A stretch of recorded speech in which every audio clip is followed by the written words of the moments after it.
Ponsel pintar kini menjadi salah satu alat yang tak bisa dipisahkan dari kehidupan sehari-hari. Bagaimana tidak? Mulai dari menghubungi teman dan kerabat hingga pesan tiket pesawat dan bermedia sosial bisa dilakukan lewat ponsel. Tapi tahukah Anda, meski ponsel kita didatangkan dari luar negeri, ada secuil bagiannya yang bisa jadi merupakan hasil keringat para penambang timah di tanah air kita?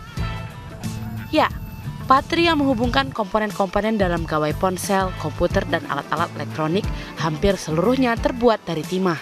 Dan Indonesia menjadi pemasok hingga 80% kebutuhan timah terbesar di dunia dan sebagian besarnya berasal dari Kepulauan Bangka Belitung. Bagaimana salah satu kekayaan alam tanah air ini bisa tersaji dalam genggaman Anda?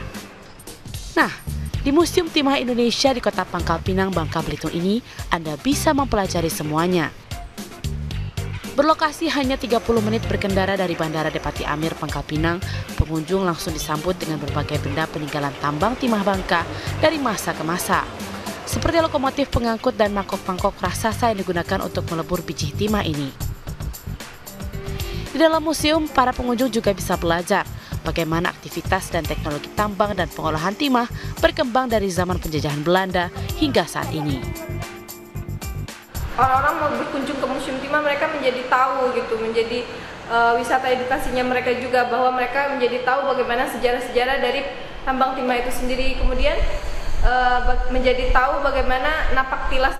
Buat yang masih belajar seperti saya yang awam sekali, jadi mulai agak sedikit mengerti gitu. Bagaimana timah itu diambil dari dasar laut atau dari tanah sampai akhirnya diproses untuk bisa jadi timah. Untuk bisa masuk ke dalam kompleks Museum Timah, pengunjung bahkan tidak dikenakan biaya alias gratis. Tak hanya ditetapkan sebagai salah satu cagar budaya, museum ini juga menjadi satu-satunya museum timah di Asia yang sayang dilewatkan jika Anda berkunjung ke Pangkal Pinang. Tim Liputan Kompas TV, Pangkal Pinang, Kepulauan Bangka Belitung.